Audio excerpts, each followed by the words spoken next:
Hello everyone. Today I'm going to talk about universal design and specifically the 7 principles of universal design. I thought to do this I would give the example of Lawrence Public Library's website. Principle 1 of universal design is equitable use.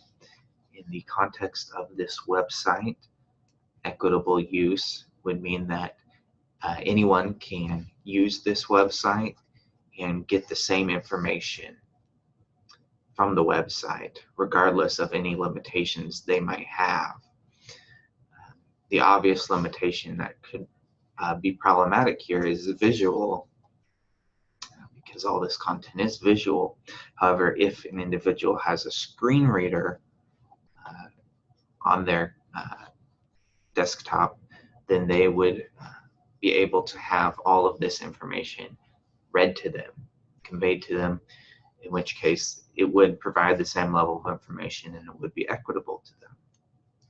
Principle 2 is flexibility in use, and we might use a slightly more specific example here. So say I wanted to know about accessibility at Lawrence Public Library, and I visit their website to try to find that information. And so with flexibility in use, that should mean that there are multiple ways to get from point A to point B or to find that information I need. And in this case, I could click on this drop down. There's accessibility right there. There's also this handy bar at the bottom of the screen here, which is a very fundamental thing that can really improve accessibility on a website. You can see right there, there's the option for accessibility. Let's say I came across this search bar first. So I could switch this to search the website. And if I asked it to search for accessibility, it'll pull up the accessibility right there. I may also not be able to find the information on this website, I think, on the surface when I first look. And so I might go to Google and I might tell Google to search for accessibility, Lawrence Public Library. And there it goes, pulls it up as well. So there are many, many ways to get to the same information on this website. So it does promote flexibility. Principle 3 is simple and intuitive use. And so you don't want overly complex website design. You want a website design that's intuitive to use. And I will say some of the elements on here are less intuitive than others. Where would accessibility be under all these drop downs? You do find it here. It's fairly evident once you click on this drop down, you can see accessibility. So it probably meets the principle. However, it could be a little bit easier. Something else with this bar down here, again, that makes it easy, simple and intuitive to find things like accessibility because they're just listed here as such. Principle 4, perceptible information, information about how to use this technology, that a person's ability should not hinder them from receiving information. Again, in this case, I think the bottom bar is very helpful in that regard because as the screen reader is reading across the information on this page, it will very clearly read through these lists and read accessibility. And in that case, the only problem we want to watch out for is that it's not too clustered here, that there's not too many similar words around it, so that in this case here where it says like library map, library jobs, if that gets jumbled up or read too quickly by the computer, it may be difficult to understand what information is being conveyed there. Principle 5, tolerance for error.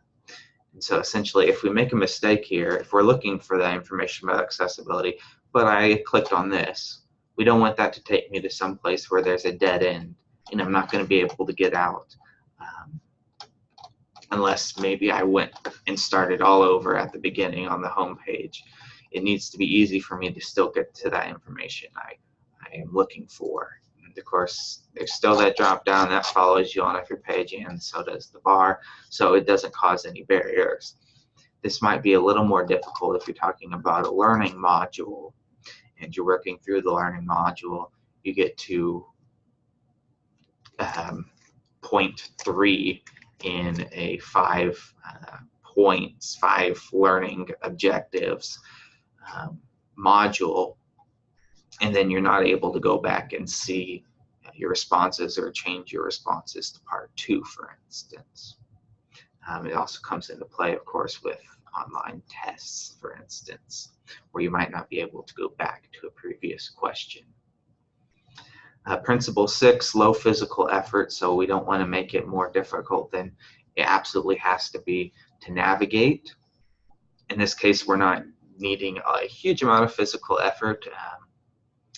If we're using a screen reader, it's reading it to us, and then we might be able to give it a verbal prompt to select an item, but we don't want it to be to the point where we have to tell it to select 10 different links before we get to the information we're looking for. And so it's nice here, especially on the bottom bar, that this is right on the main screen, and it's going to come along and it's going to read accessibility.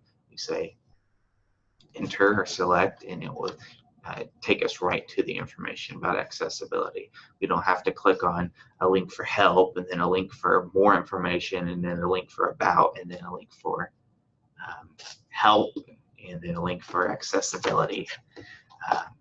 It's fairly intuitive and simple to get to that information from this main screen.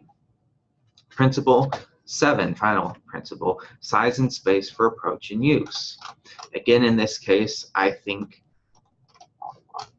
if we're talking about using a screen reader, we don't want it to be cluttered. Or even if we're not using a screen reader, we don't want it to be cluttered. We don't want there to be 500 links like this. And for instance, if they were in alphabetical order, we had 30 different links about different functions in libraries, they all run together, make it very difficult to see the one specific thing about the library you want to know.